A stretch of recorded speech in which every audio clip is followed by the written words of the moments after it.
Se ainda em 93, o Prêmio Nobel da Paz foi para Rigoberta Menchú, que é uma maia quiché, guatemalteca, que aprendeu a falar espanhol já com 33 anos de idade. Então, tinha algumas coisas na minha cabeça que não batiam bem. Porque a nós, enfim, na área de história, nós aprendemos no Brasil que os maias foram extintos. Bom, se foram extintos, acabaram. E aí, de repente, eu venho para um lugar que uma das línguas com as quais eu circulo é esse idioma que eu aprendi na escola que foi extinto. Né? Então, tem uma série de inquietações que me puseram aqui. Então, eu trouxe essa referência aqui, um clássico. Posso mandar em PDF para quem tiver afim pelo grupo, de Guilherme Bonfil Batalha, que é um antropólogo mexicano relativamente lido no Brasil, que é do México profundo ao México imaginado. E aí ele vai pensar, ele faleceu em 91, povos indígenas na construção de identidades latino-americanas. Se assemelha em alguma medida a um livro, quer dizer, se assemelha, serve certamente de base para o livro do José Bengoa, que vai pensar de emergências indígenas na América, que é um chileno, contemporâneo nosso. E aí, quando eu vim para cá, eu me dei conta de que tem uma variedade de festas da morte que a gente talvez só conheça por uma visão hegemônica, como a gente pensa México, mas pensar México no Brasil, espero que todas as pessoas que estejam nos assistindo, estejam participando, não pensem México como Glória Pérez pensou naquela novela América, que inclusive por conta da novela América, na época, nós brasileiros perdemos o direito de vir ao México sem visto. Então, voltamos a precisar de visto, e depois, futuramente, aqui perdemos também a obrigação de apresentar visto. E aí eu me dou com algumas variações. Tem o Chantolo, que é numa área de influência asteca, tá? Tem o Renal Pichán, que é o que se vive aqui. Tem o Dia de Muertos, como se comemora em vários lugares também. E algo que se mescla com tudo isso também, todos os santos e os fiéis defuntos, que é o que para nós no Brasil se assemelharia mais tanto ao dia de mortos, como está aí, e ao dia de finados. E aí vem logo 3 caveirinhas aqui com um pão que é delicioso, um pão doce, que é pan de muerto, pão de morto, que é uma coisa que a gente entra em qualquer lugar. E para mim tinha um outro problema, que era ir para a sala de aula de Maia, por exemplo, e as pessoas estarem dialogando sobre a cultura local com peculiaridades que eu não dava conta, na verdade ainda não dou conta. E aí o que é que acontece? Você vai para qualquer lugar que está vendendo comida, que está comercializando com isto, e lhe oferecem pan de muerto. Né? Para nós é um negócio estranho, pelo menos para mim no primeiro momento, zorra, pão de morto, e depois descubro que o paladar é outro. Mas aí vem com essas 2 outras imagens, que tem flores, que são ambientes na praça. É uma praça que fica a 5 quadras daqui de onde eu moro, onde são altares, e as pessoas respeitam. Enfim, tem algo aí que começou a me inquietar, porque eu já estava, por estar na cidade, eu não tinha vindo à cidade para vivenciar a festa. Eu estava na cidade como morador da cidade, que é uma outra coisa que diferencia, né? Porque o turista, ele vem geralmente com um pacote, ou então ele cria um esquema e ele vai seguindo esse esquema. Eu estava na condição já de ter vindo para cá, para o Yucatán, morando aqui. E tem essa caveirinha florida. Pode passar, Ana, por favor? E aí o que é que acontece? Eu me dou conta com uma programação que vai envolver vários aspectos. Eu estou tentando pensar o conceito de interculturalidade, que está pensando uma mescla, mas que pensa contradições, pensa antagonismos, pensa brigas de poder, tá? E aí o que é que acontece? Festival de ânimas. E aí, para mim como estrangeiro, para mim também como antropólogo, para mim como pessoa que está chegando na cidade, morando na cidade, a palavra morte ela passa a ter um outro sentido, porque quando fala Renal Pichán, que é o termo em maia, Pichán é alma, mas alma com o princípio que quando você nasce, é o princípio que é o sopro de vida, e aquilo que mesmo depois que seu corpo perece, vai seguir adiante, né? E Renal é comer. Então aqui tem todo um processo instituído, onde também eu preciso chamar a atenção que o Yucatán por 2 vezes se separou do México. Então, tem algo identitário aí, algo de resistência, que na minha cabeça me faz pensar também muito a minha identidade de baiano, de nordestino, diante de uma série de crescimentos de intolerância no Brasil, por exemplo, né? E aí você tem todo um processo de como participar do passeio das ânimas, né, do passeio das almas. Como é que é lidar com isso? Tem toda uma indumentária, tem toda uma roupagem onde, com todas as contradições que tem aqui, passa-se a valorizar algo da chamada tradição, mas é uma tradição que não é uma tradição isolada, maia. É uma tradição que a gente também obrigatoriamente vai ter que pensar na conquista colonial, onde o catolicismo foi instituído aqui. Inclusive, lá na região da Cidade do México, né, onde antes era o culto à deusa Tomazin, ou Temizin tem vários nomes, a depender do povo, você institui o culto a Nossa Senhora de Guadalupe, que é exatamente no local onde se fazia o culto à deusa ameríndia, né? Passa, por favor, Ana. Então, tem algo instituído, e aí vem esse meu primeiro impacto, que foi ir ao cemitério. Mas ir ao cemitério, muito interessante, porque normalmente nós vamos ao cemitério quando tem alguém nosso que ficou lá. A gente não costuma ir ao cemitério para fazer visita, tirar selfie. Tá? A gente não costuma colocar o cemitério, a não ser que alguém aqui pesquise cemitério, pesquise morte, coloca, mas com um elemento do seu processo de objeto de trabalho, né? Agora, ir ao cemitério é uma coisa, por exemplo, onde é que fica o lugar dos mortos no hospital? O necrotério não é um cartão de visita. E, de repente, eu me dou de cara com uma cidade, essas fotos não... A foto da entrada da fachada do cemitério, essa foto não é minha, mas as outras 3 fotos foi eu que fiz dentro do cemitério. E aí, para mim, foi muito interessante, porque eu comecei a me pensar, eu que não sou muito chegada à morte, né? E aí, poxa, vou entrar no cemitério, peço licença, toda a minha referência de orixá, de inquice, de vodum, peço licença automaticamente, né? Isso eu faço, assim como eu fiz em dado momento quando eu comecei a fala aqui hoje, tá? E entro no cemitério. E me dou de cara com uma atmosfera, pode ser uma viagem muito minha, mas enfim, estamos partilhando também as nossas impressões. Me dou de cara com uma atmosfera que não era atmosfera de tristeza. E aí teve algo que na hora eu até fui levado a fotografar, mas eu me reprimi e disse, não vou fotografar porque eu não pedi autorização, né? Que foi uma família que estava próxima, a gente apenas foi fazer city tour no cemitério, tá?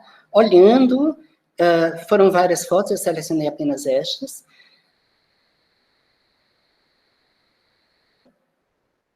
E aí foi a frase de uma criança de aproximadamente 6 anos que me tomou. Porque a criança, a maneira que estavam limpando e contando casos e rindo, a criança virou e disse, quando eu morrer eu quero vir para aqui. Mas falou isso com uma felicidade que me causou espanto. Tá? Quando eu morrer eu quero vir para aqui. E aí a mãe da criança, presumo que tenha sido a mãe, né, e eu assim com a orelha bem ligada, virou e disse, a gente vai ter tempo para pensar isso, mas assim, em nenhum momento teve aquela coisa que é comum do lugar de onde eu venho, se dizer assim, Deus me livre, eu não quero pensar nisso, bora mudar de assunto. A morte como um papo indevido, não. Era a morte como, olha, o nosso futuro. Entende? A gente não sabe a que horas, não sabe em quais condições, e aí veio uma relação muito interessante, as pessoas estavam, não é que eu queira fazer a linha de um convencimento qualquer, não. Eu não vi em nenhum momento nas falas, nos semblantes, nos tons de falas, o elemento tristeza. Pude até perceber saudade, mas não como tristeza. Aquela coisa de, poxa, estou revendo isso, olha, amanhã a gente vai vir aqui, vamos trazer a cerveja que a pessoa gostava de beber. Eu não vi nenhum rosto triste. Augusto, é porque você não viu todo mundo, claro. Que bom que quando a gente vai fazer pesquisa, por exemplo, a gente não dá conta da totalidade. E o espaço que eu pude circular, a relação foi toda de amor, mas um amor alegre, um amor de que bom que a gente se cruzou na vida e que bom que tem caminho a seguir, né? Então, assim, esse foi o meu primeiro impacto no cemitério. Vamos seguir, Ana? Por favor. E sim, e essas bandeirolas, pode seguir. E aí essas fotos de agora, inclusive, me chegaram coisa de meia hora antes da gente começar, foi uma amiga minha, que é colega minha aqui, ela é daqui, Delta Castilho, que é também estudante, minha colega de língua maia, e ela fez também num cemitério aqui perto, ela é de Umã. E aí, qual é a relação que tem? O cemitério, ele é festivo. Por que ele é festivo? Porque a morte realmente faz parte da vida e algo para continuar.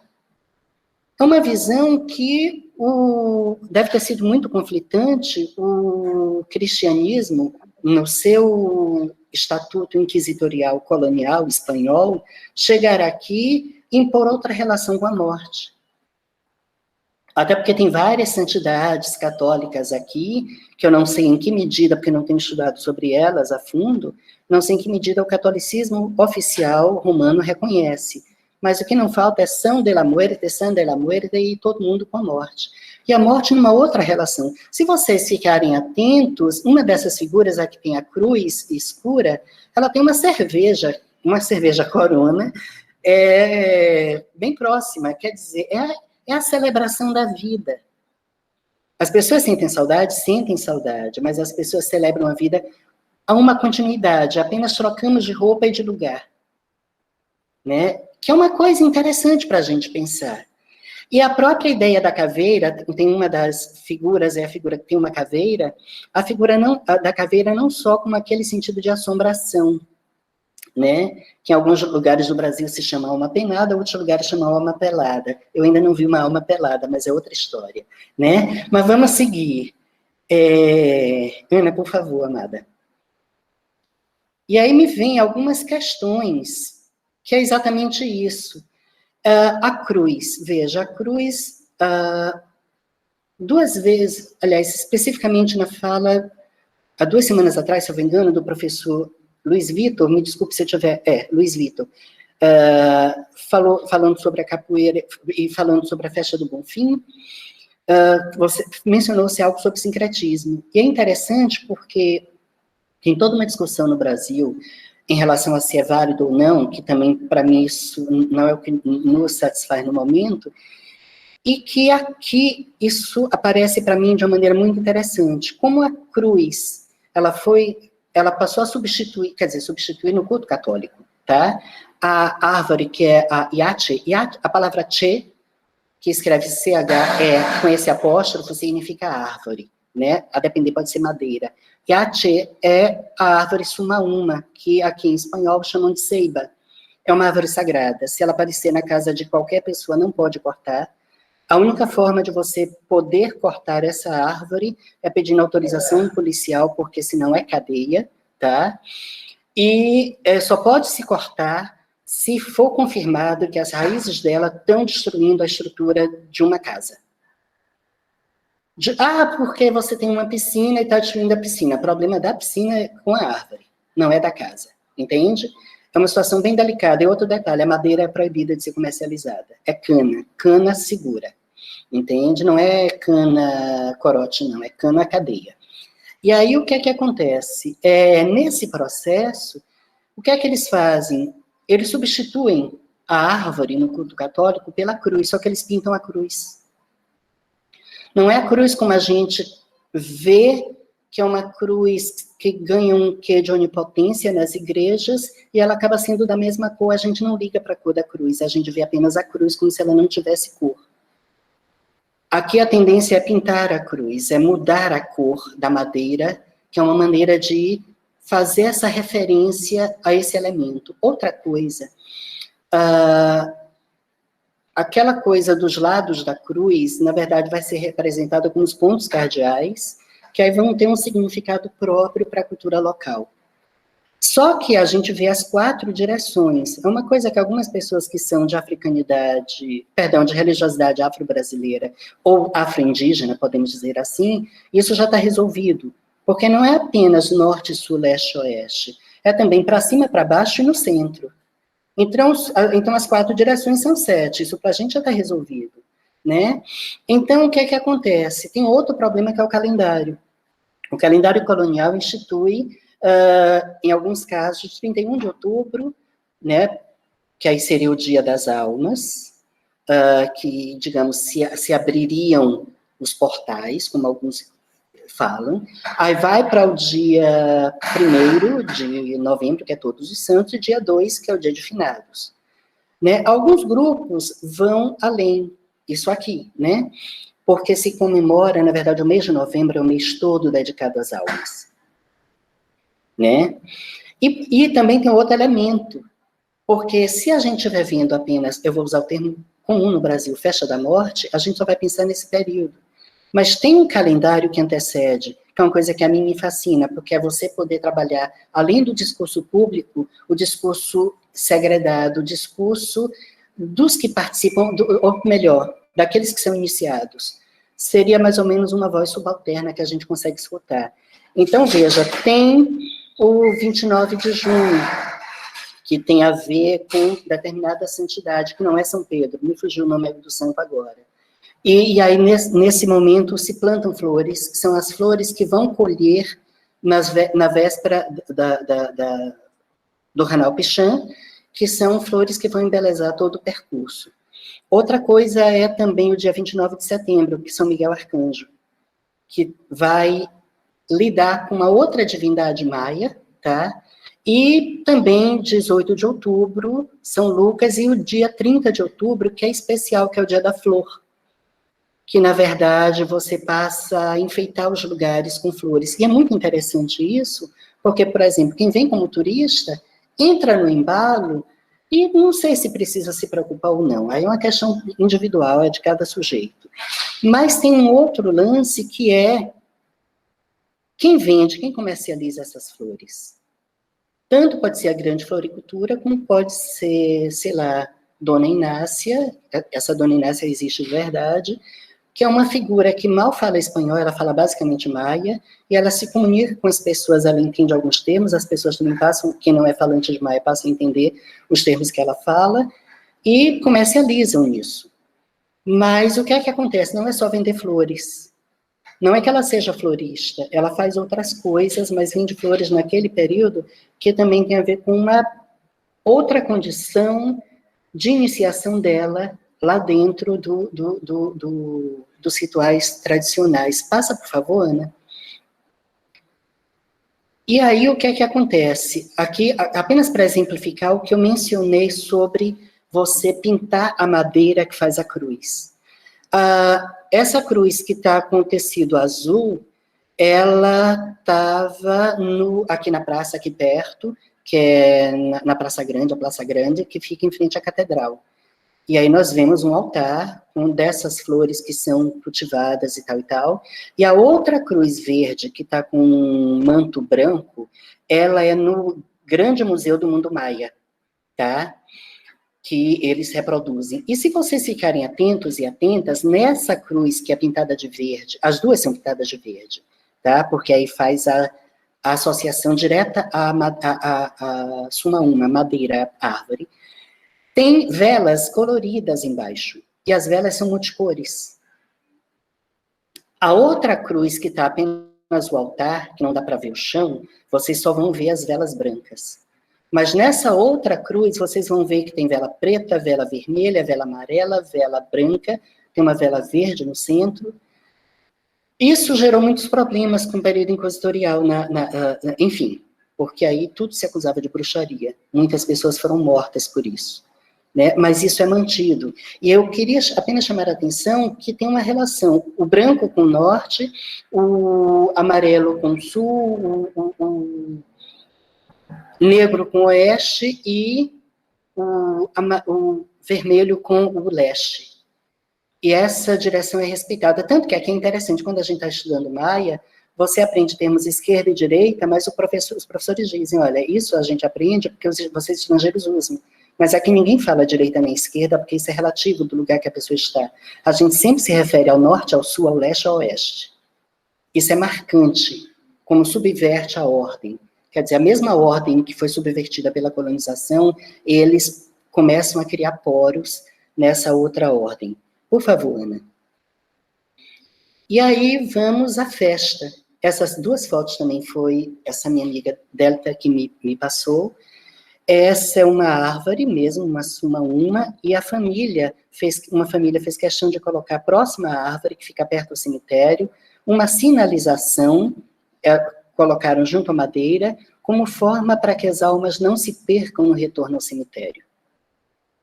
Então, veja, não é só a gente ir ao cemitério, mas o pessoal vem visitar a gente, né? Então, tem todo um processo que, queira ou não, mesmo que alguém diga, eu não acredito, é difícil você não ser contaminado pela convivência cultural. E essas velas ao chão, aí são de um dos caminhos, tem o que eles chamam de muro, inclusive a mesma palavra em português e em espanhol, mas o que eles vão chamar de muro, na referência maia, é albarda, que quer dizer que é um muro que é construído pedra sobre pedra, as pedras são justapostas, não tem nenhum cimento. São muros que são feitos. Então é lindo porque ao longo dos muros a gente vai ver várias velas sinalizando para as almas para elas encontrarem seus lugares. Então, para mim é muito interessante, porque, por exemplo, eu não tenho religião e eu tenho todo esse trânsito, né? Meu companheiro também não tem religião, e, enfim, e várias pessoas que lidamos também não têm religião, mas todos participamos desse evento, né? Por favor, segue. E aí vem algo que eu trago especificamente porque um dos temas desse grupo é pensar corpo, e corpo como compor caminhos. Então, a gente vai ter 3 expressões aí, né? Sobe mais um pouco, Ana. Não sei se todo mundo vai enxergar. Perfeito, tá bom. Mesmo que corte a cabeça daquela outra figura. Depois, a gente pode enviar, se for o caso, aquelas figuras são uma criança, mas uma senhora, ela está com uma ave que está em perigo de extinção, que é uma árvore azul, uma ave, azul, que tem um rabo que tem como se fosse 2 ponteiros de relógio bem grandes, que também é chamado de ave-relógio, pássaro-relógio, né, Thor, em maia, que está em risco de extinção, e que tem a ver também com esse diálogo com o voar, né, com as asas, com a morte, com a ancestralidade. Pois bem, de uma coluna a gente vai ter o termo Uinik, que é o homem como ser humano, também se traduz como gente. Quem assistiu Bacurau está entendendo perfeitamente o sentido da coisa. Quem não, por favor, assista. O Inkil, que é corpo humano, tá? E o Inkilil, que é humanidade. Aí, se você me pergunta, Augusto, e como é que é corpo de um bicho? Você não faz essa referência, você diz o nome do bicho. Porque a palavra corpo, como a gente traduz, essa corporeidade, ela tem a ver com a alma, não apenas com a casca. Né? E aí vem outro sentido, que é a palavra ik, que é espírito, também traduz-se como vida, como alento. Então, para mim é muito interessante, porque cria uma sinonímia entre vida e espírito. Então, se eu uso a palavra vida, eu uso a palavra espírito. Isso em maia, viu, gente? Aliás, maia e yucateco, preciso alertar. Kilit Picham é Espírito Santo, mas observe que a palavra Picham, que mais depois ela aparece, é a alma, ela vai ser associada a uma outra coisa. Então, Espírito Santo, na verdade, seria alma santa, alma santificada. Né? Porque Espírito, na verdade, é Ik. Percebe? O que eu quero convidar vocês com essa viagem, que eu tenho é uma tara, eu não escondo, por linguagem, é essa condição de você entender um pouco essa relação empática, como é que esse outro vê o mundo, né? E a luz, que é uma outra coisa que está coabitando entre nós, que são espíritos, a tradução mais própria ficaria para duende e talvez herês, tá? Então, essa relação com a espiritualidade, com o alento, com a vida é permanente. É permanente, com cuidado. Né? E é interessante porque, embora possamos ir à festa apenas para a festa em si, eu posso ir, qualquer pessoa pode ir nesse sentido festeiro, mas a festa, ela tem um sentido que está para além da minha existência. Tá? E é interessante que as pessoas, elas criam esta aura coletiva. Passa, por favor, Ana. Então, essa relação de humanidade, ela vai passar por uma relação de festejo que não é ir apenas ao cemitério e depositar flores. Quem faz isso, meio profundo respeito. Apenas estamos em lugares diferentes de toques culturais, de toques de sensibilidade. A maneira que as culturas modelam nossas sensibilidades. E aí vem a questão do privado, que não está aí escrito, que é aquilo que eu mencionei momentos atrás, quando me convidaram, em 2017, para a limpeza de ossos. Então, existe uma coisa de ir às tumbas, de madrugada, de fazer uma reza específica, de cantar as ladainhas, né, que as pessoas sabem quais são as que frequentam, mas, digamos, nós que estamos aqui nesse grupo, nem todos estamos fazendo as preces para a mesma pessoa. E todos respeitamos os lugares privados de cada defunto. Entende? Porque se cria uma aura coletiva para aquela família que faz isto, mas também cria uma aura coletiva para as famílias que estão nas mesmas áreas geográficas dentro do cemitério, por exemplo. Né? E aí, veja, tradicionalmente, eles enterravam os mortos no chão de casa. Outra coisa muito delicada que eu preciso alertar, eu acho que eu preciso, é que, embora a gente esteja entre uma placa que teve terremoto, inclusive, relativamente perto da gente aqui anteontem, de manhã, e também tem a área do Caribe. Só que a área do Yucatán, ela tem uma relativa estabilidade que foi provocada pelo meteorito que exterminou os dinossauros, que fica a 50 minutos daqui a cratera, quer dizer, o centro da cratera. E o que se sabe é que criou-se um impacto tão intenso que aqui não existem rios, existem cenotes, que são águas subterrâneas. E isso, no campo simbólico, no campo místico, abre uma outra entrada, entende?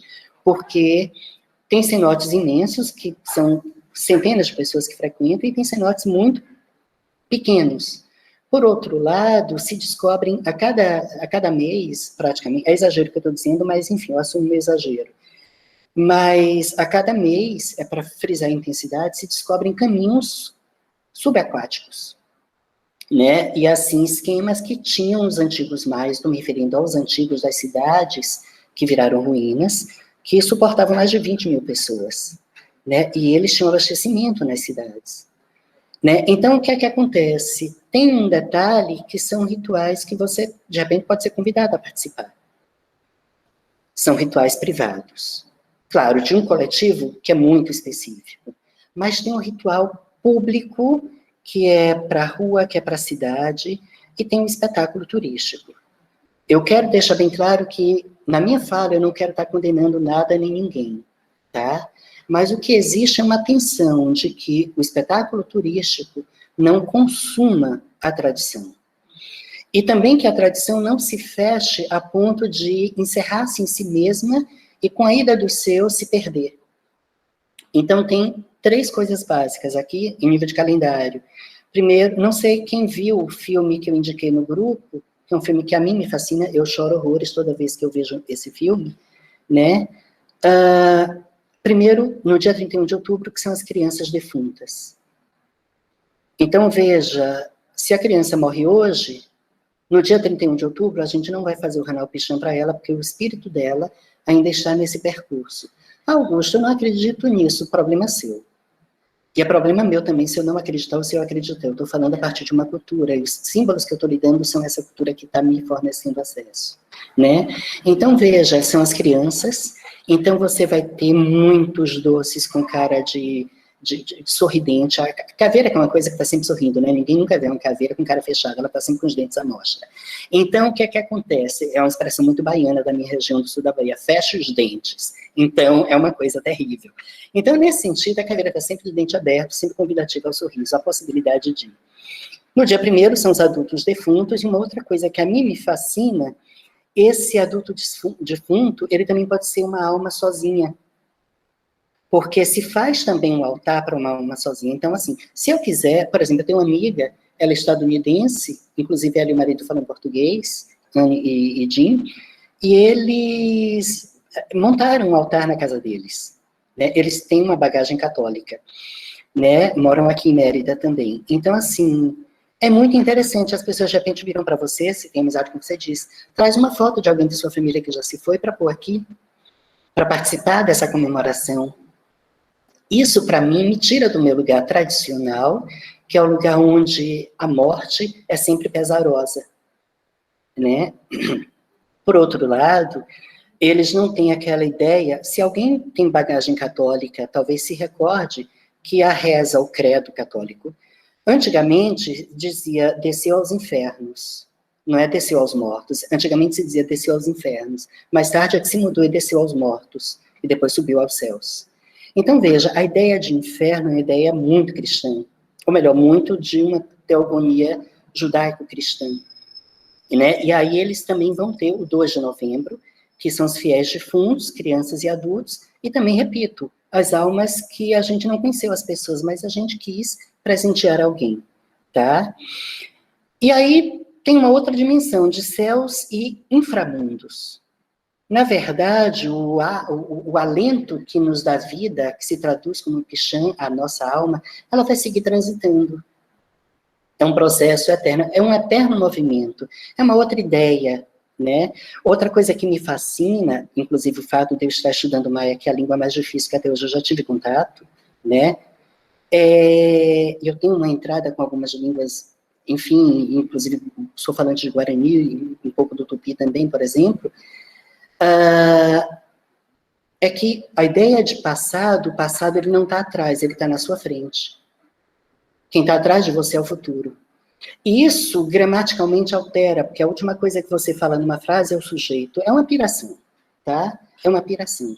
Na minha cabeça, viu, gente? Vocês podem discordar de mim numa boa. E aí, normalmente, a gente tem 3 altares, para criança, para adulto e para alma solitária. Esses 3 altares podem estar juntos? Sim. Podem estar separados? Também. Mas o importante é a coisa de que todos seremos alma, então todos sobreviveremos se um dia formos lembrados. Né? Pode mudar, Ana, por favor? E aí vem o que para nós, pelo menos eu como estrangeiro, chega logo de cara, que é a ideia da caveira. E aí a ideia vem de uma coisa interessante, que é essa caveira, que é a grande caveira, digamos, ela é a que traz as demais, ela é a fundadora, que é um quadro de José Guadalupe Posada, que é La Calaveira Garbanceira, que é uma crítica àqueles mestiços que, por venderem principalmente garbanço é grão de bico, tá? Ou então enequim, que é sisal, é um tipo de sisal, enriqueceram e começaram a se embranquecer ao modelo parisiense.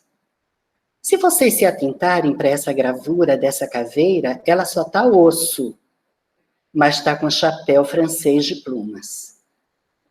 Então, é uma crítica, na verdade, e aí é a figura do Catrim. Essa caveira vai ser chamada, então, de Catrina, mas até então ela não tem nome, é apenas La Calaveira Garbanceira, tá? Mas dá-se o nome de Catrim a quem? A pessoa que vendia grão de bico, é aquilo que a gente chama, na Bahia, de metido a besta. Fulana metido a besta, entende? Passa, por favor, Ana. E aí, o que é que acontece? Essa sátira, ela vai adquirir um outro tom mais de peso a partir do quadro de Diego Rivera, que é aí apenas um fragmento, é um mural, né, que é Sonho de uma Tarde Dominical na Alameda Central, que é de 47, onde tem, e aí ele vai chamar de La Catrina, aí sim, porque feminino de Catrim seria, e aí está a figura de Diego, jovem, de chapéu, do lado da Catrina, em frente à Frida, e a Catrina do lado do pintor que trouxe ela ao mundo.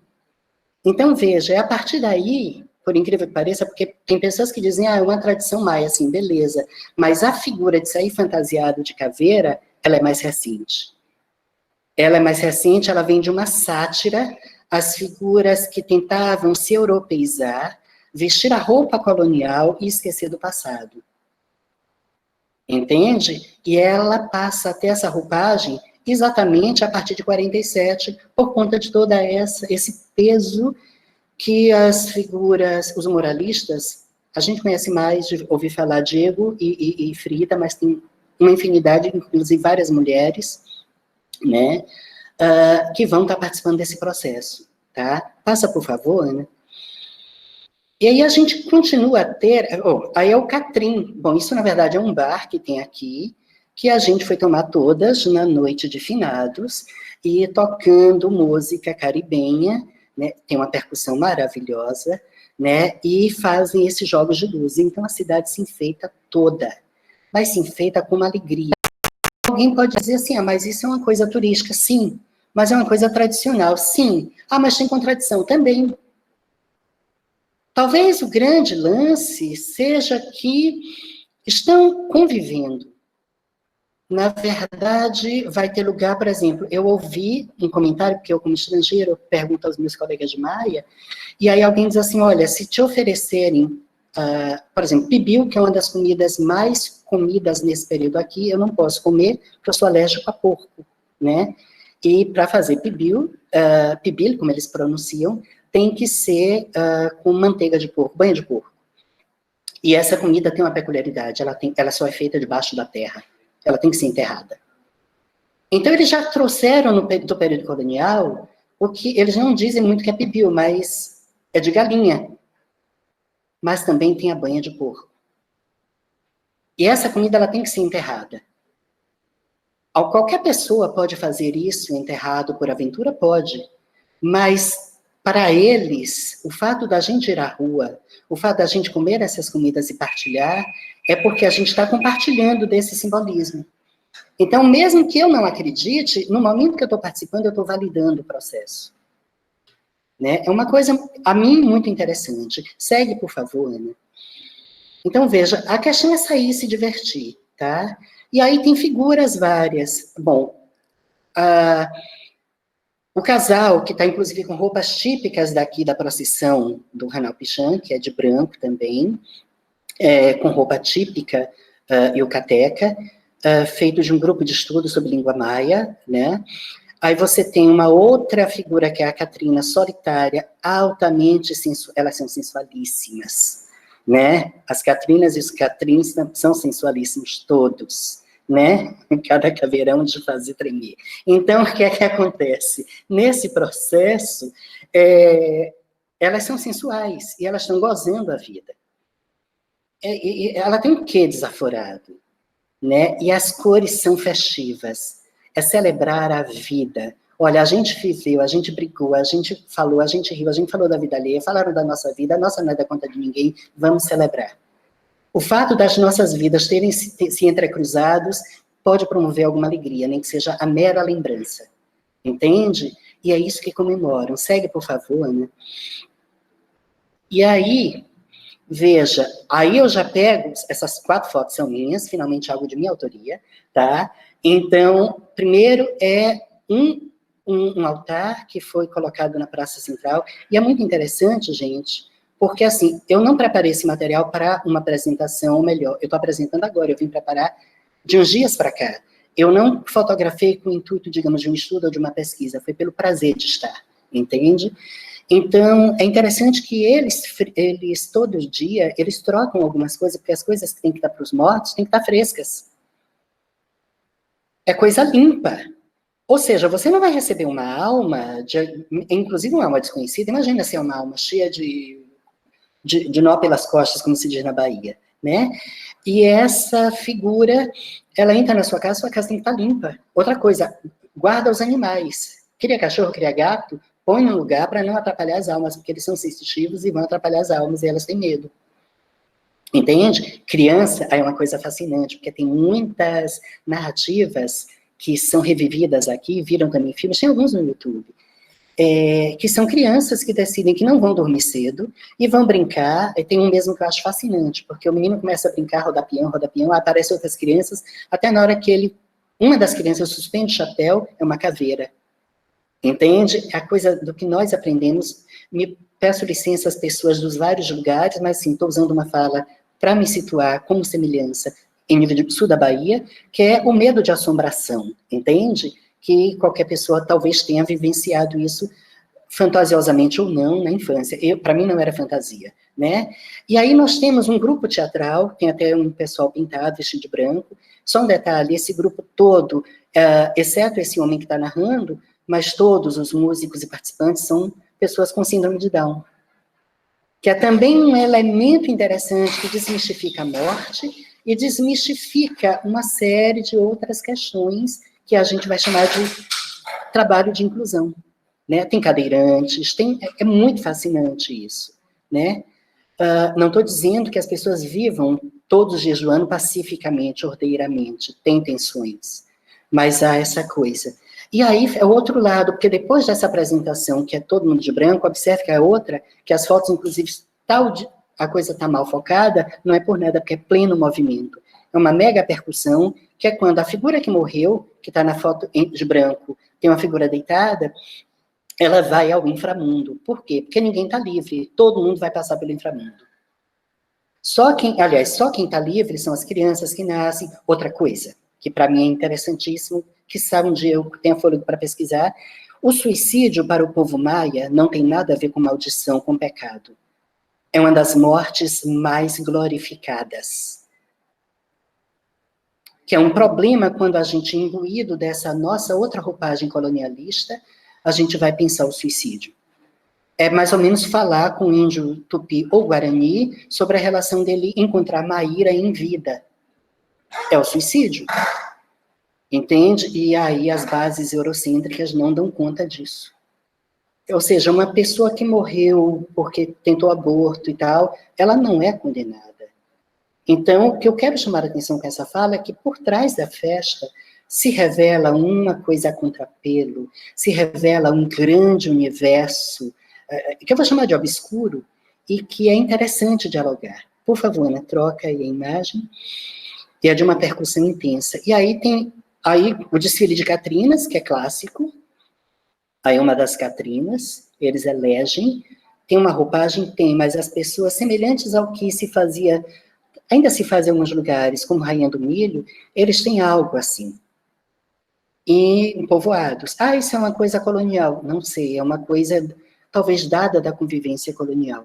E aí esse grupo que está de preto é um coral que veio lá de Sinaloa, praticamente das bocas dos Estados Unidos, né, e que eles se visitam. Então é também um momento de uma articulação, de defesa de identidade cultural muito interessante, porque aí tem outro detalhe, né? Embora eu tenha uma certa circulação, mas eu sou estrangeiro. E aqui tem um termo que é pejorativo em relação ao estrangeiro, ninguém nunca me disse, ainda bem, e se disse eu não ouvi, que também senão vai ter resposta. Mas, de qualquer maneira, que tem a ver com a crítica, e é uma leitura complicada que se faz da indígena Malinche. Então, dizer que um lugar é malintista, ou dizer que alguém é malincheiro, significa que abre as pernas para estrangeiro de maneira sem respeito.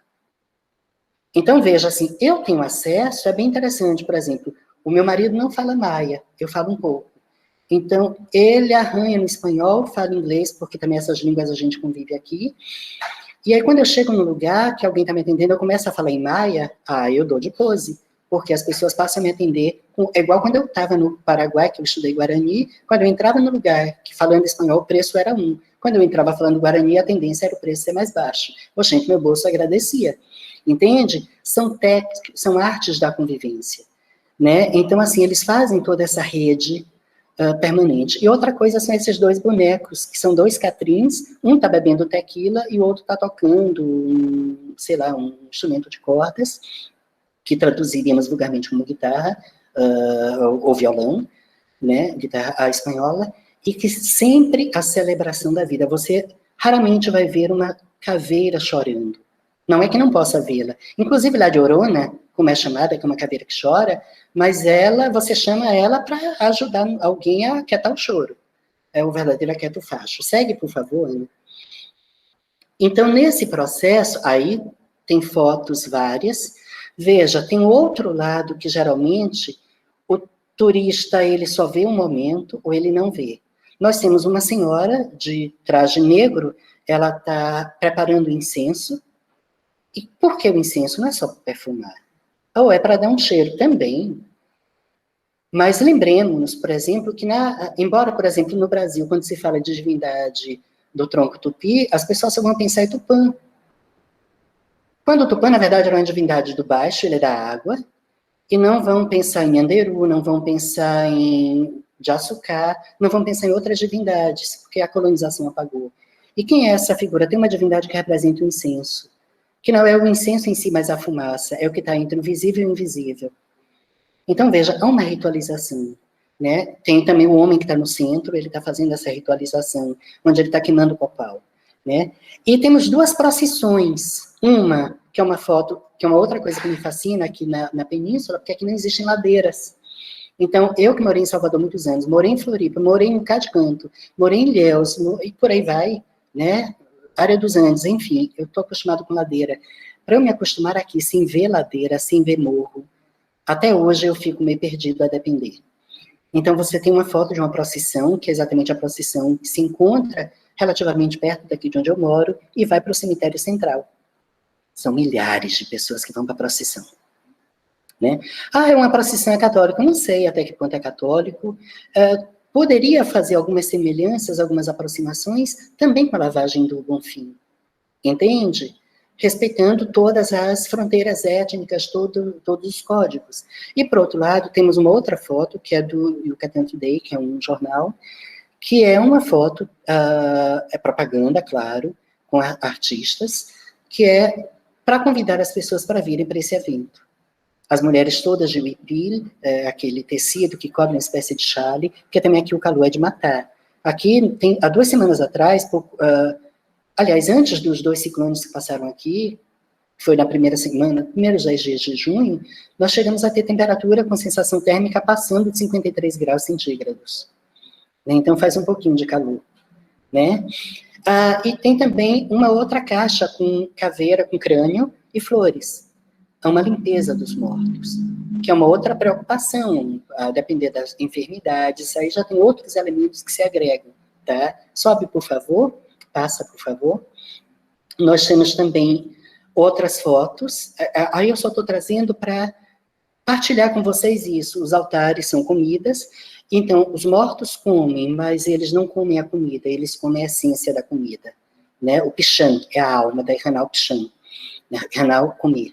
Então, usa-se muito, é uma outra coisa que para mim causou espanto no início. Aqui você compra no mercado folhas de banana dobradas.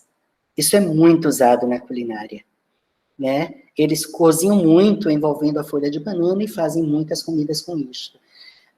E observe que a relação com o cemitério, as outras, estão todas dentro do cemitério.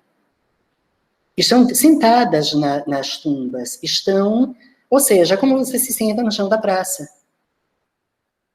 Isso é muito interessante, porque implica que o cemitério é uma área de convivência. Não é aquela área onde eu vou apenas chorar, quer dizer, eu que estou usando o termo chorar, e em nenhum momento eu estou dizendo que ninguém vai chorar, mas a maneira que se cria a identidade coletiva é que você sente falta, você chora seu morto, mas você lembra também das alegrias, não é só da tristeza. Segue, por favor, Ana. E aí, para fechar, eu trago isso, caminhemos, brindemos, festejemos. Eu não sei o que é que eu pude trazer de contribuição para o grupo, mas veja, dizer para o Brasil, para uma figura no Brasil, Feliz Dia dos Mortos, é uma coisa meio delicada. Né? A depender, a pessoa vai fechar a cara e vai dizer, oxe, está me desejando o quê? Né?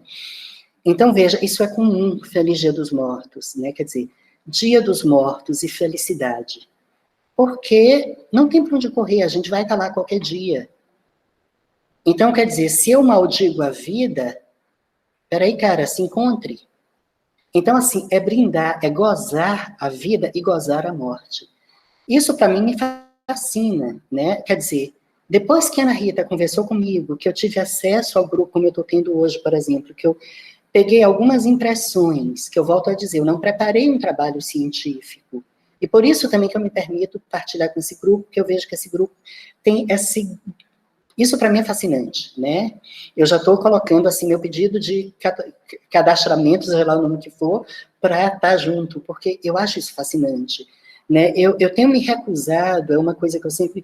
Eugênia Lúcia, Viana Neri, que é uma outra pessoa que eu me lembro, e no texto aquele do Caminho de Volta, eu lembrei de uma outra figura, que foi a professora Oda Pepe, que eu acho que ainda está viva, espero, mas também, se não, Feliz Dia dos Mortos, todos iremos. E a Eugênia Lúcia se foi, era professora de História de África.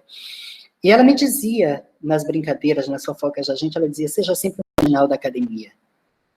Mais tarde que eu vim compreender o peso bom de Mary Douglas, quando ela vai falar que só as margens criam movimento. Então, é essa condição. Eu estou nesse contexto, quer dizer, minha cabeça é do casal da quarta-feira, de repente eu estou entrando em cemitério, estou comemorando a morte, aí eu peço licença a uma parte que me acompanha, aí eu peço para outra parte que me acompanha segurar o tranco, aí eu também tenho que segurar meu tranco e partilhar isto. Né? Então, assim, a morte aqui é uma festa. Agora, volto a dizer, eu estou falando a partir de uma perspectiva de quem mora numa região maia, que está tendo acesso a isto, que se difere bastante da morte como é comemorada na Cidade do México, da morte como é comemorada em Oaxaca, que talvez seja mais famosa. E aí, gente, espero que tenha trazido alguma contribuição para o grupo, me coloco aberto a qualquer diálogo, e super feliz de estar partilhando aqui com vocês. Tá aí. Obrigado. Medina,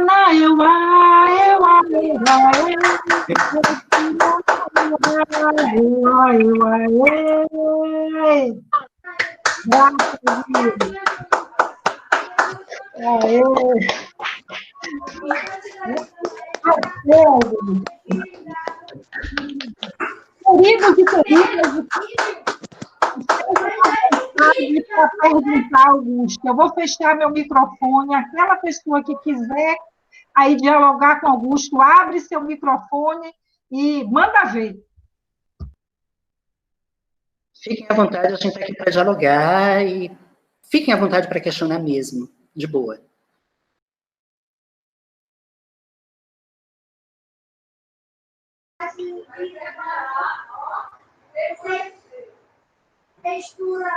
O pessoal tá com vergonha, está acanhado, né? Bom, então eu vou começar. Na verdade, eu queria agradecer, né? Dizer assim que eu estou aqui. Maria, que tarde maravilhosa, viu? Muito obrigado, viu? Tá precisando passar por essa tarde aqui. Hoje foi um pique também, foi um corre-corre agora de manhã, mas enfim. Poxa, vou sair daqui bem melhor. Primeira coisa que eu queria falar. Aí você termina com uma fala assim que é muito interessante. A morte é uma festa. E aí eu não consigo. Quando você estava apresentando, eu começava a fazer assim os canais, essas encruzilhadas com a nossa experiência aqui em Salvador, né? Inclusive, João tem um livro sobre isso, né? E você vai falando essas coisas, eu vou me lembrando do livro de João Reis, que A Morte é uma Festa, né? E que como essa coisa que é tão importante para as tradições também dos povos das diásporas, celebrar essa coisa da morte, né? E aqui a gente tem uma experiência aqui no universo da capoeira, que você também conhece, que é a questão do bebê para o morto, né? E eu tenho trabalhado um pouco com essa ideia do bebê para o morto, porque eu estou escrevendo um livro de memórias sobre João Pequeno, e esse livro só sai sexta-feira, de tardezinha para de noite, com vinho ou então com a cerveja. E você bota ali a marca do Corona, aquele cartaz ali, né? Então, eu vou fazendo um pouco dessas interconexões, que embora a academia ela ainda é um espaço fechado, mas essa minha experiência está sendo muito importante, porque a partir do momento que eu tenho um contato com álcool, com outra substância, tem abrido outros canais de comunicação, né? E isso é interessante, porque no dia que João morreu, nós fomos para o barzinho, né? Nós fomos celebrar a morte de João, né? João tinha mais de 90 anos quando morreu, e aí a gente foi celebrar, fazer esse trabalho de memória. E, ao mesmo tempo, quando eu estou trabalhando, eu estou pesquisando, é uma tradição, principalmente no Nordeste brasileiro, mas eu acho que também no Sul deve ter, mas eu não conheço, que antigamente a gente não enterrava logo o corpo. Lembra que a gente velava o corpo na casa, ficava, conversava, falava bem do morto, falava mal do morto. E eu percebi muito isso no interior, porque eu falo assim, interior, desculpe essa relação etnocêntrica, mas que não está muito mais na capital, mas estava muito assim nas comunidades mais assim, não quero dizer o nome tradicionais, que era interessante que a gente não tinha essa velocidade para enterrar o morto, né? A gente precisava celebrar. Café, cachaça, refrigerante tinha muito, biscoito, etc. e tal. Então, eu acredito que isso é uma coisa muito interessante para quando a gente vai discutir esse momento de festa, de celebração. Quando você vai aqui, por exemplo, no dia de finado, porque eu acho que sua fala vai para a questão do dia do finado, e talvez aí eu fiquei na curiosidade de saber como é o dia que a pessoa que morre, essa celebração no dia do morto, né? Então, a gente faz muito isso na capoeira, e aqui no dia de finado, quando eu até falei do dia da festa, um dos lugares mais visitados é de Raul Seixas. E eu passei por uma experiência, que é uma experiência até muito forte para eu falar, porque quando minha esposa esteve grávida, a gente perdeu com 8 meses, né? E eu fui enterrar no dia 2 de finado. Eu vou muito no cemitério 2 de finado, e eu percebo que dia 2 de finado realmente é uma grande festa naquele cemitério. Se você for ver, muita gente faz piquenique, etc. Tal, né? Foi a Ayana, né? Então, isso é muito intenso hoje, o que eu tenho pesquisado. E aí a minha pergunta é mais ou menos nesse campo, assim, quais são essas relações que você vê, tendo em vista que você é um cara da diáspora? Você morou em Salvador, morou em Santa Catarina, como é que você interliga essas relações? Se é o que aproxima? Eu acho que sua fala foi fantástica, porque você traz essa discussão muito forte, que é o momento que a indústria do turismo, mas ao mesmo tempo conteúdos que são da tradição e etc. Então, muito obrigado, e eu fiquei muito feliz de ouvir e enriquecer. Eu fiz várias anotações que eu vou parar para refletir aqui na nossa pesquisa, que é para falar sobre o mestre João Pequenas e sobrinho Santana, né? Que ele era um líder dos terreiros de Egungun, dos mestres Didi, que é da ancestralidade masculina, né? E ele foi um colega nosso lá da UFS que faleceu, e eu participei desse ritual dentro lá do terreiro, que é do mestre Didi, lá no Oxipá. Valeu, muito obrigado. Licença aqui, agora é com vocês aí, viu? Obrigada. Gente, eu vou responder logo essa fala, eu peço licença, porque ela é extremamente rica também, e, enfim, a gente pode continuar os papos, de qualquer modo. E eu tendo a ser prolixo, eu sinto. Bom, em primeiro lugar, você falou, eu sou da diáspora tal, de fato, e eu ainda acrescento, eu sou de Dubaitaba, né? Dubaitaba, o lugar das canoas, lá na Bahia. E para quem quer pesquisar morte de defunto, no Brasil ou na Bahia, por favor, localiza a morte em Coaraci. Eu morei em Coaraci um tempo. Coaraci é um lugar onde, se morre alguém da família, gente, era pirante quando eu morei lá. Porque, por exemplo, morreram várias pessoas conhecidas, né? E, assim, de alguém morrer porque teve um acidente de carro, então é uma morte trágica, uma morte impactante, porque você não construiu, não elaborou a morte, entende? Não houve o adoecimento que, tradicionalmente, a gente teria o tempo de elaborar. E quando eu cheguei, que eu desci do buzu, que eu fui andando para casa, que era perto, era a vizinha minha, né? Eu me lembro que o meu menino mais velho, que inclusive hoje luta capoeira também, a gente vai conversar depois, né? Ele é graduado em matemática, e aí ele estava chorando, ele era criança. E aí o que é que ocorre? Foi uma vizinha nossa, muito querida, que faleceu. Mas a mãe dela estava preocupada se ia ter cachorro-quente para todo mundo de madrugada.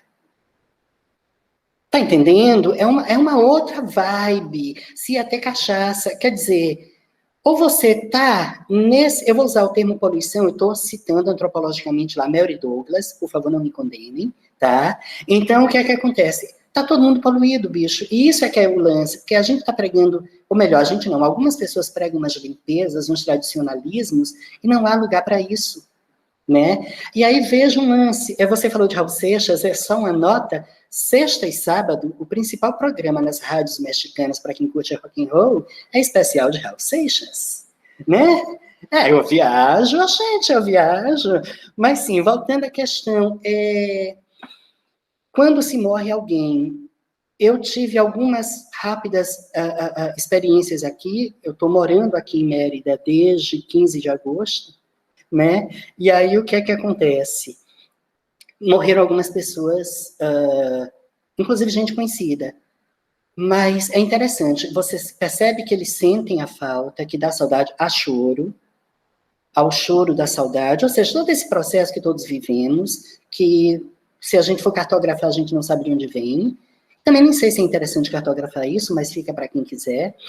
Por outro lado, há uma outra estrutura, que é, se você vai visitar a pessoa na casa, quer dizer, aqui não se... Em alguns lugares, aqui há cidades pequenas, onde você nem entra falando espanhol, porque ninguém vai falar, apenas vão falar o básico, que as pessoas falam em maia mesmo. Né? Então, tem esse lance também. Por exemplo, tem pessoas aqui, por exemplo, eu tenho uma colega que me cedeu algumas figuras que eu comentei com vocês. A avó dela é muito interessante como ela conversa com a avó, porque ela está aprendendo maia depois de adulta, porque também tem outro detalhe, viu? É a primeira vez na história do México que as línguas indígenas são valorizadas.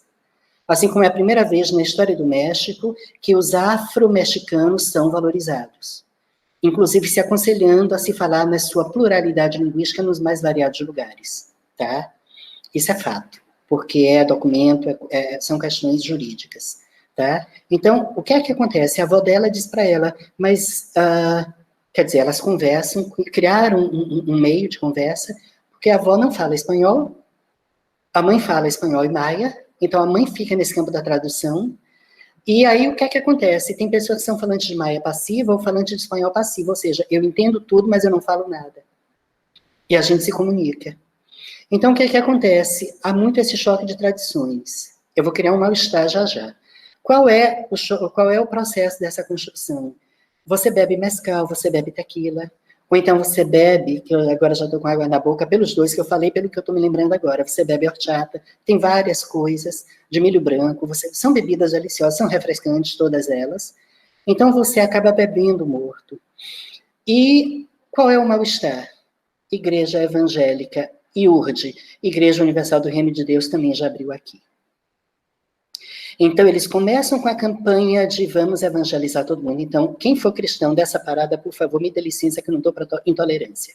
Ou seja, eu me tornei também intolerante, que eu preciso preservar as minhas plurais identidades. Entende? Então, o mal-estar está aí. Então, o que é que acontece? Interessante porque os católicos e os, digamos, mais tradicionalistas, tudo bem, eu moro aqui há pouco tempo, mas eles mesmos, do que eles falam, eles convivem, eles têm convivido. É como pensar a Palestina antes do sionismo, onde judeus e palestinos conviviam. Isso é muito interessante, que nos convida a sair de lugares, né? Agora, o que é que acontece? Há uma série de questões, ou seja, ninguém vai lhe impedir de usar vermelho e botar um batom porque alguém de sua família morreu. Ou seja, não vão ter esses olhares. Entende? Agora, sim, há alguns limites na convivência doméstica. Entende? Há alguns limites. Quais são os limites? Não falar alto, embora é muito raro ouvir o maia falar alto. Geralmente eles falam num tom baixo. Eu não sei se é da cultura deles própria ou se também foi uma imposição colonial. Que a gente precisa pensar nesses dois caminhos. Né? Então, assim, morre alguém. Agora tem assim, por exemplo... teve uma figura querida nossa, que ela perdeu o neném. Então, o que foi que aconteceu? Ela se excluiu, mas ela se excluiu por os dois motivos. Ela estava psiquicamente construindo o seu luto, que queira ou não queira, por mais que ela tenha esse traço mais maia, mas é um sujeito dessa convivência intercultural, e ela também, como é que eu posso dizer? Ela tinha que cuidar-se física e psiquicamente. Então, ela reduziu, mas ela pouco depois estava saindo. Entende como é que é? Quer dizer, há uma outra construção. Então, basta dizer que é uma coisa que a mim me impacta muito, quer dizer, o suicídio, ele é condenado pelo cristão, mas ele não é condenado pelo tradicional maia. Isso, para mim, já é um sinalizador muito intenso de que tem algo nesse entremeio que precisa ser decodificado, ou que poderia ser decodificado. Entende? Fora as brincadeiras, né? Aquela coisa de dizer que o morto vai puxar você da cama. Aliás, tem lugares onde você não vai ver a tradicional cama, porque as pessoas dormem na rede. Ou seja, por exemplo, se você vai num povoado tradicional, você não vai encontrar uma coisa que é comum. Isso, para mim, me tirou do meu lugar. Porque a palavra porta, em língua maia, é complicada porque não existe porta em língua maia. Porta quer dizer buraco da parede. Vocês estão entendendo o sentido? Então, assim, tem muita coisa que me fez mudar de lugar, porque quando eu falo da porta, eu mostro a porta, não, eu só vou mostrar a porta se ela estiver aberta. Isso é muito pirante na minha cabeça.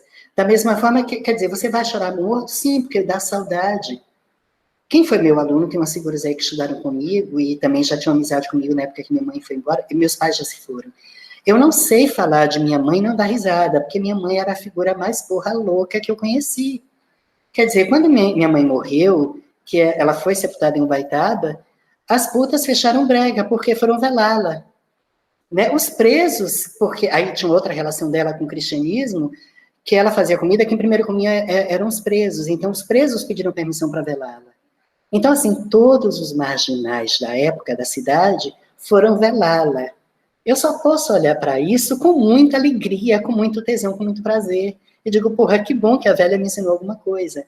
Eu não sei, professor, desculpa, Luiz Vitor, professor, enfim, como queira ser chamado, se eu toquei no que você traz como questionamento. Mas aqui tem muito isso. Agora, sim, uma coisa que me deixa muito orgulhoso é quando, por exemplo, nós fomos convidados para participar de alguns eventos que estão nesses bastidores dessa festa. Só isso, para mim, já foi o cartão verde, tipo, olha, você é bem-vindo, a gente te aceita, a gente te respeita. Entende? Assim como, há algum tempo atrás, lá na Cidade do México, em Hidalgo, disseram, olha, você está convidado para vir, pode trazer quem você quiser, para participar da limpeza dos ossos. Então, isso já é puta cartão de visita, e claro que eu sou, assim, extremamente bem comportada para manter esse processo vivo. E, assim, eu acho que é por aí. E, de antemão, também estar dialogando e participando com vocês é a possibilidade da gente futuramente abrir outros caminhos, né? Abrir outros caminhos, inclusive acadêmicos, né? Aqui as pesquisas se aceitam se elas tiverem intervenção, a área artística é extremamente bem pesquisada, depois a gente pode trocar outras figurinhas que ultrapassam esse momento, mas enfim, vamos em paz. E quem quer falar, fique à vontade.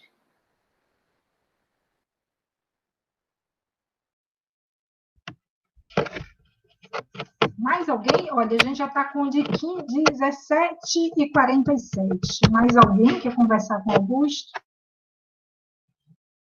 Vou contar a história que Wanda Machado ensinou. Wanda Machado é uma amiga nossa em comum, é uma mais velha no terreiro do Opoafunjá. Tá, Prohito. Oi, quem está falando? Erasmo. Oi, Erasmo, fala aí, Erasmo. Eu quero saber, dentro do o contexto da musicalidade nesses eventos fúnebres, né? Em alusão que alude a contemplação, a morte, né?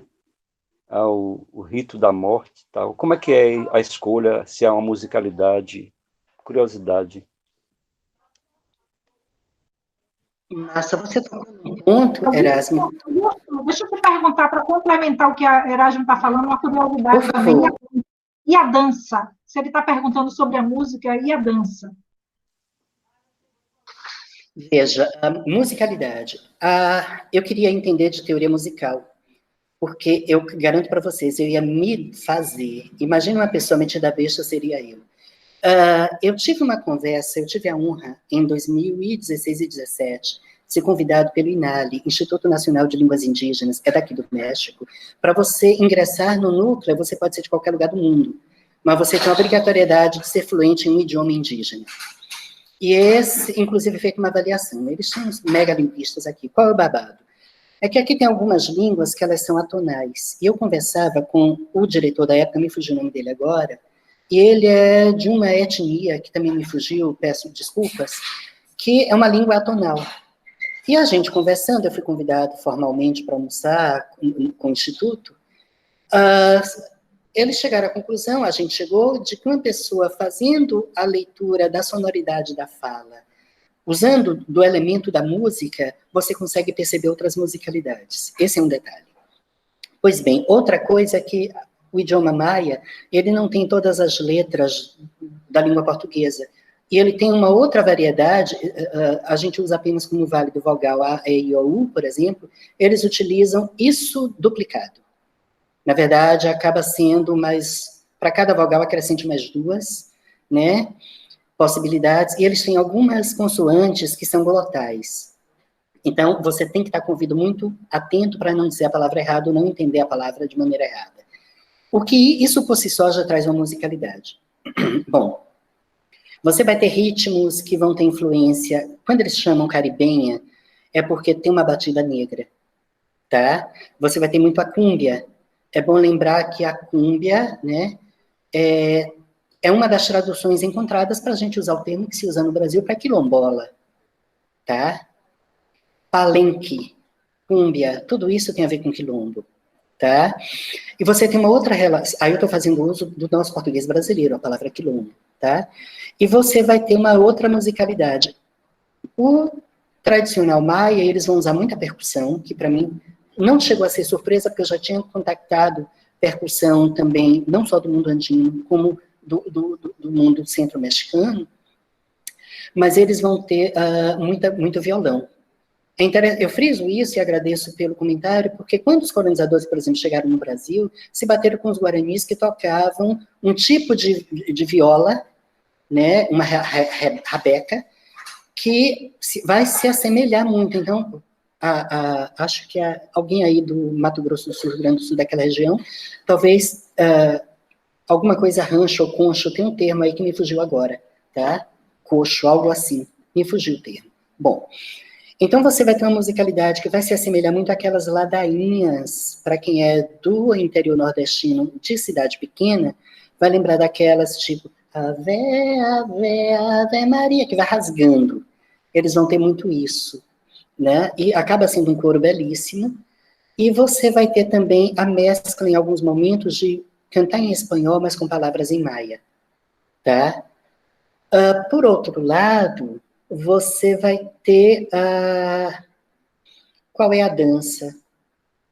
Bom, tem determinado ritual que eles não autorizam a gente falar, então eu respeito, evidentemente, mas, por exemplo, você vai ter muito uso da fogueira, o uso do incenso, que, de uma maneira genérica, se assemelha a dançar em volta da fogueira, mais uma vez, as danças circulares, tá? Com o detalhe de que eles frisam alguns movimentos, que você está aqui no círculo, em alguns momentos você vai ter alguns passos que são saltos, são pulos. Então, é como se você caminhasse aquilo que são como é que eu chamaria? As 7 direções. Então, você, nos pontos cardeais, você vai no lance como é que eu chamo? Para cima e para baixo, né? Tem muito isso agora. Quando eles estão dialogando muito com o inframundo, o ritmo musical e a dança são extremamente velozes. São extremamente velozes. Tem uma mescla de sons agudos e graves muito intensa, tá? Inclusive, em alguns momentos, pessoas furam o coro, podemos dizer assim, tá? Gritam, põem a voz mais esganiçada, mas o mesmo a gente vai encontrar, não sei se alguém aqui conhece, aquele trabalho musical da Marlui Miranda, Ihu Kewere, que eu acho que é esse, que é o da reza da missa do José de Anchieta. Eu sugiro, para quem interessar possa, que ouça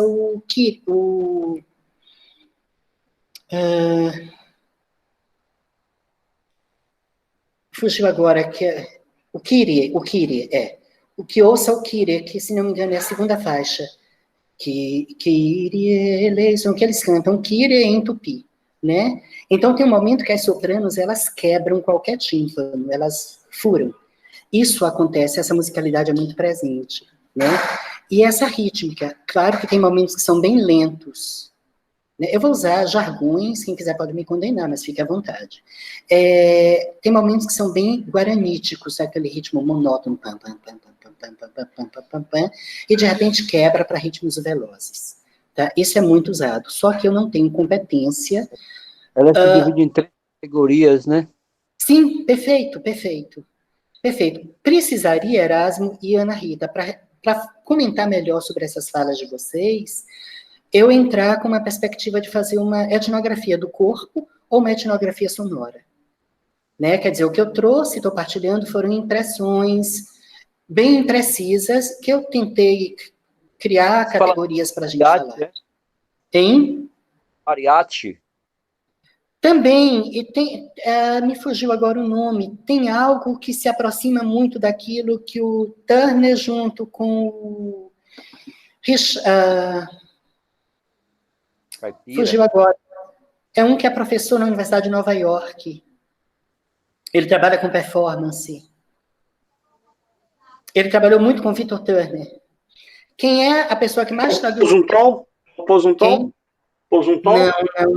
Não. É alguém... Desculpem mesmo. Richard Schechner. E uma das figuras referência que traduz ele para o português é o Zeca Ligiero, lá da Unirio. Que é uma figura também super acessível, uma figura muito querida. Muito querida. Né? Então, assim... Repete, por favor, o nome, Richard Schechner. Eu vou escrever aqui no chat o sobrenome. Eu posso mandar depois para o grupo, eu tenho alguns livros em PDF, tá? Ok. Obrigado. Oh, gente, à vontade, a gente está aqui para dialogar.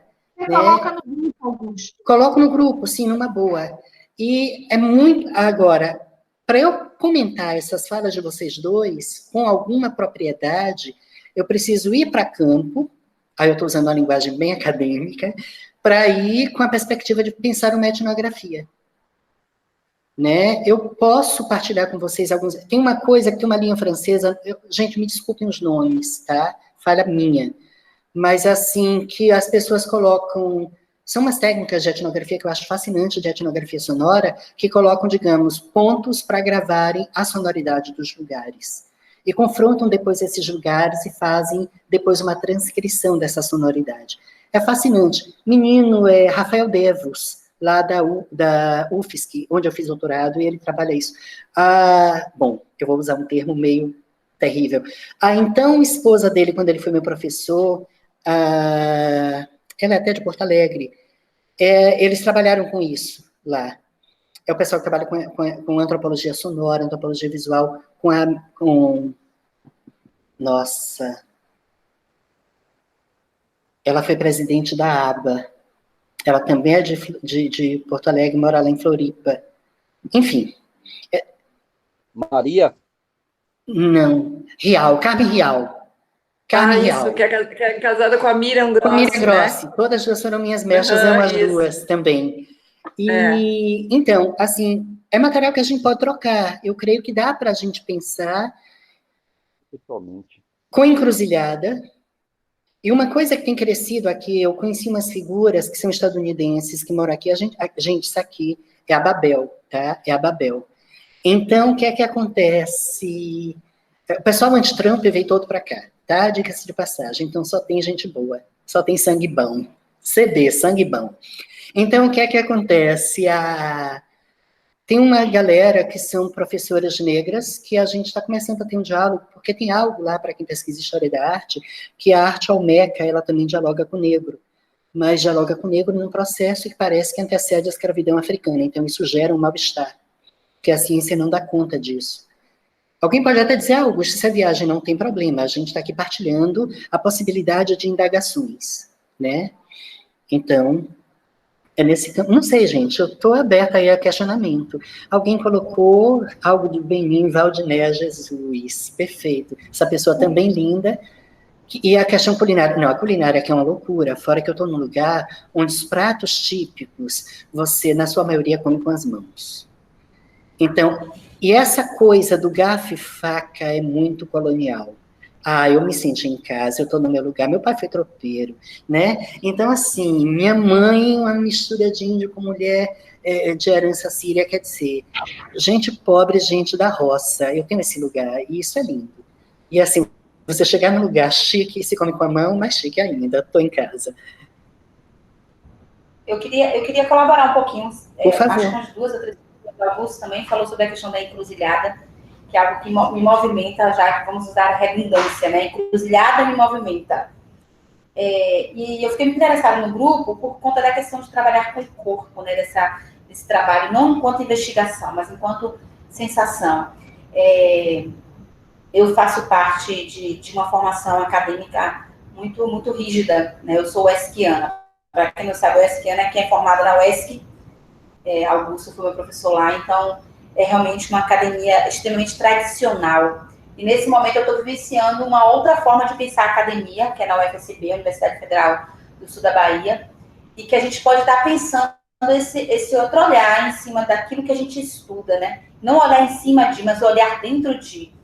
E eu estou me sentindo muito, muito feliz porque eu estou investigando, ou sentindo, ou pensando e refletindo aquilo que me compõe enquanto mulher de sangue indígena, enquanto professora, enquanto artista, enquanto atriz e encenadora. E nesse processo, eu estou muito pensando este corpo meu, que não é um corpo, que não é um corpo da dança ocidental, mas é um corpo, porque por vários motivos é um corpo, e pensando nessa questão do movimento. Quando veio a imagem da árvore, a primeira coisa que eu lembrei foi de Maíra. Maíra, só para situar vocês, é um espetáculo de teatro encenado por mim com os alunos do curso técnico de teatro. Gostaria de pedir permissão para abrir um parênteses e falar rapidinho, porque Augusto sabe como eu sou apaixonada por isso. É o curso técnico de teatro aqui no Centro do Chocolate Nelson Chau, aqui no interior, no litoral da Bahia. Eu não gosto de falar interior. No litoral da Bahia, Ilhéus. É o único curso técnico dentro dessa categoria de escola pública, né? É um curso técnico que o aluno faz ensino médio e a formação profissional. Estamos na 4ª turma agora. E o ano passado nós montamos Maíra, né, que é um espetáculo que fala desse espírito indígena, dessa divindade indígena que é híbrida e que é dupla. E ela tem muita relação com o que Exu tem para o candomblé, né? Essa coisa do para trás, para frente, para o lado, para o outro, para dentro e eu. E aí, quando o Augusto me mostrou essa árvore, me lembrou muito essa questão de Maíra, a ideia inclusive, Maíra ia acontecer embaixo de uma copa de árvore, na Avenida Soares de Lopes, que quem conhece Ilhéus, é um lugar extremamente burguês dentro da cidade. Então, nós iremos falar dessa temática, dessa ancestralidade indígena nesse espaço, essa ancestralidade que também me atravessa. E aí me lembrou a questão do movimento, né? Quando fala de encruzilhado, o alto, o baixo. E você começou a falar, eu acho que foi, eu sou horrível para gravar nomes, um rapaz que, não sei se foi Júnior, não tenho certeza, falou da questão da musicalidade. E Maíra, isso é muito potente, né? Essa questão da música que leva, né, o tanto quem está em cena, quanto quem está assistindo, a ritmos diferentes, para cima, para baixo, para um lado, para o outro. E aí eu me lembro muito do que a gente está fazendo agora com o solo Asas. O solo sou eu em cena, mas é um produto de um coletivo chamado Coletivo 7. Não é à toa que a gente escolheu esse nome. Inclusive, Augusto faz parte desse Coletivo 7 também. E eu queria que você falasse um pouquinho sobre essa relação dessa árvore, né, dessa coisa. Eu vi que tem uma tabuleta, na hora que eu vi a tabuleta na árvore, direcionando os mortos para onde tinha que ir, na mesma hora eu lembrei de encruzilhada, porque na minha cabeça, por mais que minhas raízes sejam católicas, né, eu tenho uma formação católica muito forte, e hoje eu optei, ou eu fui chamada, ou vocacionei, não sei, né, para a ancestralidade, para a espiritualidade afro-indígena, e estou neste lugar agora, filha de Matamba que sou. E eu queria que você falasse um pouquinho dessa ideia de circularidade, de movimentação de corpos, né? Gente, eu estou em pé porque, por conta do momento de pandemia, eu estou tendo muito grupo de estudo, muita discussão, né, muita conversa via videoconferência. Então, meu Deus, você acha que e aí eu tenho que ficar para lá e para cá, às vezes eu paro para alongar, porque o negócio aqui tá complicado. Então, eu digo, o meu nervo ciático diz namastê para o seu nervo ciático. Namastê para o seu nervo ciático. Mas o lance é o seguinte, veja bem, é uma coisa que também me motiva, porque eu aprendi, eu venho aprendendo, por conta da entrada que eu tenho com povos indígenas desde os anos 80, uma coisa que foi apagada, qualquer referência, no caso, Exu foi demonizado, e se criou o Tupã. Tupã, na verdade, era um demônio, é uma outra história que a gente pode conversar, e se colonizou tanto em cima de Tupã, que hoje, quando pensam em Deus, pensam em Tupã, é fato. Mas tem um elemento aí interessante, que é a gente pensar o fumo. a fumaça, o fumo enquanto o tabaco mesmo, né, o elemento, né, a planta, a folha, né, e aí o que é que acontece? Isso vai estar presente nessas várias culturas. Só para colaborar, você falou de fumo, Samuel deu risada aqui, não? Perfeito. Samuel é o marido dela, quem não sabe que tem outra história macabra. Mas o fato é o seguinte, Fred, Marina tá linda aí atrás de você, mas o fato é o seguinte, o que eu quero chamar a atenção é que, bom, aí uma coisa que eu, como antropólogo, quem se sentir à vontade para criticar, aplausos, mas eu aprendi que para eu entrar em qualquer cultura eu peço licença. Então, eu não acredito, problema seu, eu respeito e eu acredito também. Então, eu peço licença, todas essas culturas trabalham com algo que é o sopro vital. Aliás, eu estou falando do Pixã. Pixã é alma, que também é sopro, que também é espírito, tem espiritualidade nesse sentido, tá? Então, o que é que ocorre? Há um processo inicial, há um processo de chegada. Veja, eu ouvi dizer, isso eu posso falar, que tem alguns rituais que não são abertos. E uma coisa que eu não cheguei a publicar no Brasil, até porque eu encontrei muitas oposições, teve gente que me levou até o grau de inimigo, foi porque, costumeiramente no Brasil, quando se fala de religiosidade indígena, se associa de imediato a xamanismo. E uma das diferenças que tem do xamanismo com o candomblé é a questão da incorporação. E eu assisti pessoas, amigas minhas, senhoras, que eu respeito e beijo o chão, tá? Pataxó, por exemplo, xamãs estarem realizando determinados ritos e acontecer incorporação. Então, é esse lugar, é a partir dessas vivências marginais minhas que eu falo. Então, o que é que acontece? Tem alguns elementos. Por exemplo, a moçada que pesquisa Caribe, que pesquisa a região de Trindade, Tobago, Barbados, trabalha muito com o que eles chamam de Douglas, o pessoal na Venezuela também, que a gente aportuguesaria como Douglas, que na verdade é um outro nome, na tradução cultural, para Exu. Então, veja, tem uma série de elementos nesse bojo. Agora, tanto que, por exemplo, você se colocar para pesquisar isso, para dialogar com isso, no caso, transitando com a cultura maia, eu não tenho competência profunda para lidar com isso, porque você vai ter que trabalhar elementos da própria língua maia. É uma das coisas que me atrai, estar trabalhando com um grupo e aprender a falar sua língua. E falar corretamente, não apenas saber umas palavras. Porque, por exemplo, a palavra tan é fala, mas também, a depender de como eu diga, tan é a língua entre os dentes mesmo, tan é frente. Então, tem uma série de elementos, ou seja, eu me ponho de frente à mensagem. Isso diz muita coisa. Isso diz muita coisa quando a gente vê, por exemplo, o pessoal, é um grupo de teatro que tem aqui, Larendica, que faz um trabalho de teatro, a gente estava até com algo se programando, mas aí a pandemia chegou e tivemos que transferir tudo e suspender todo o contato. Eles fazem pesquisas teatrais, pesquisas performáticas, inclusive dialogam direto com antropologia e outras áreas, tá? E aí o que é que acontece? Um dos trabalhos passa pela linguagem. Então, assim, uma coisa que eu estou adorando estar aqui em Mérida, repito, estou falando da minha trajetória, restrita à minha trajetória, os espaços onde eu entro e saio, é que todos os grupos de pesquisa e estudo só trabalham com intervenção. Se não tem intervenção, casca fora porque é perder tempo. Isso eu acho, isso me dá um tesão fora do comum. Porque uma discussão que eu tinha na UESC, num determinado grupo que depois eu passei a deixar de fazer parte, que o pessoal estava querendo discutir apenas pensadores europeus. Aí veio aquela questão, quem é que vai sair da Europa para vir discutir esses pensadores com os gênios daqui? Não estou duvidando da genialidade de ninguém, mas existem alguns elementos que são verdadeiros indexes, que servem para nós que estamos nesse lugar da periferia.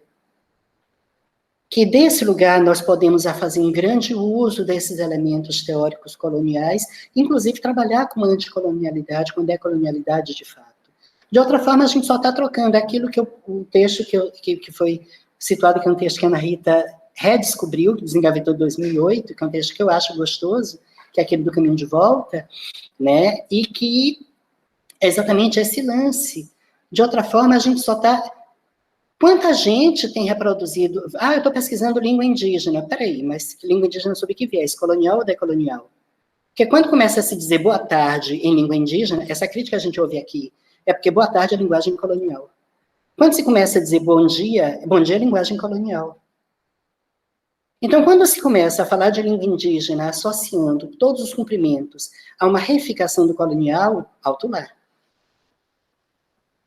É algo para ser muito dialogado, né? Enfim, gente, alguém botou tem pouco até no crescimento. Obrigado. Mas, enfim, estamos abertos ao diálogo. Marina, você está linda, acho que dá para você ouvir eu dizer isso. O cabelo está lindo. Gente, olha, 16h10. A gente ficaria aqui, ó, a noite toda com o Augusto, mas algumas pessoas precisam sair, já algumas pessoas já estão saindo.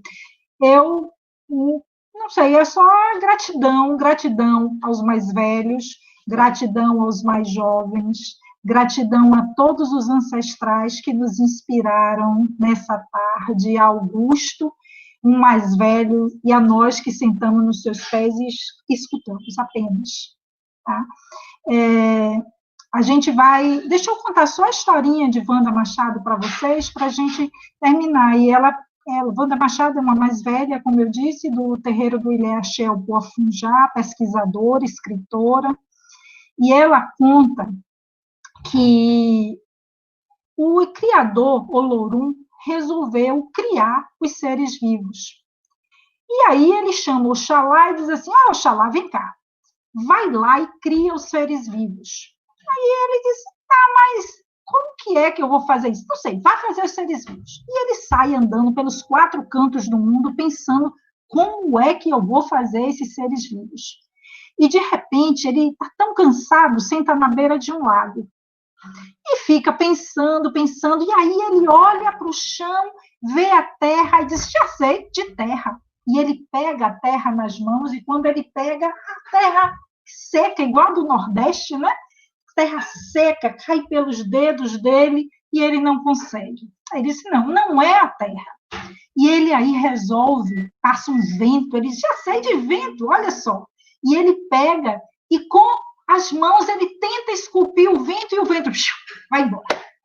Aí ele já está desiludido, mas olha só a água, sentado na beira de um lago, que burrice minha, pego a água e faço com a água. Mas a água, assim como a terra, escorre pelos dedos dele, e ele não consegue, mais uma vez, fazer os seres vivos. Falta, então, fogo, mas quando ele pega o fogo queima as mãos dele e ele não consegue fazer também. E ele está lá se maldizendo, porque ele não vai conseguir cumprir o desafio que Olorum passou para ele. E aí, aparece lá do meio do lago Iku. Iku é Nanã.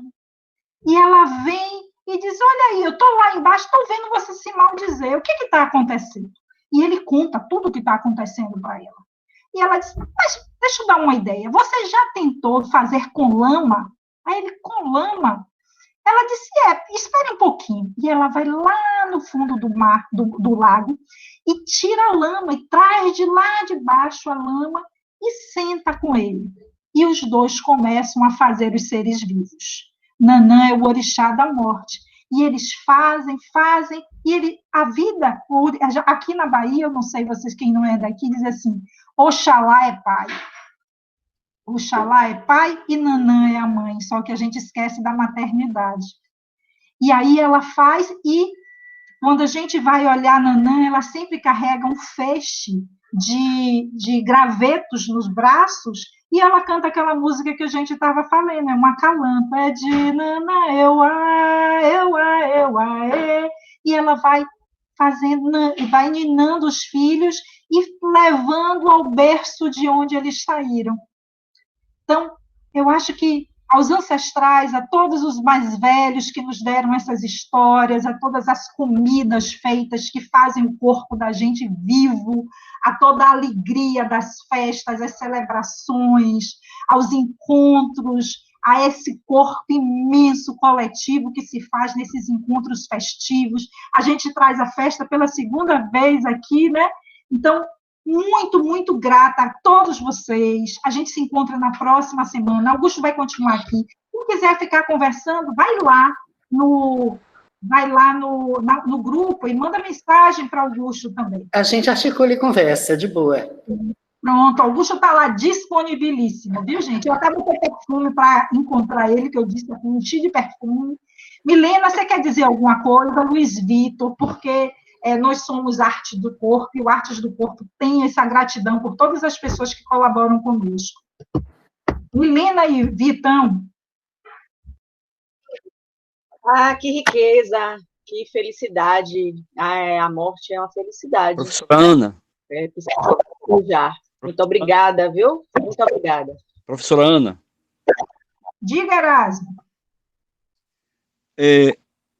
Motivado pela sua fala, pela sua conversa, pela sua fala, eu gostaria de antemão aqui apresentar à senhora uma boneca que eu tenho aqui, de um livro, de uma pesquisa que eu fiz sobre Dicionário do Candomblé. Fiz quando estava na cidade de Santanópolis, lecionando para ensino médio, né? Aí fiquei responsável pelo tema, numa feira da consciência, num projeto sobre consciência negra, né? Aí eu tenho aqui material depois, à parte, eu gostaria de conversar com a senhora para que pudéssemos imprimir, editar e te mostrar. Está aqui. Obrigada, Erasmo. Só gratidão, né? Quanta generosidade das pessoas dando. Vitão, se apareceu aí, quer falar? Obrigada, Erasmo. Vitão. Se apareceu e sumiu. Querida, eu já estou aqui, né, lavando os pratos também, mas estou ouvindo tudo. Mais um axé, muito obrigado. E quinta-feira tem mais. Beijão a todos e a todas e a tudes. Tchau. Gente, ó, para vocês, gratidão. Gratidão. Que a gente se reencontre. Beleza. Até mais. Obrigado. Obrigado.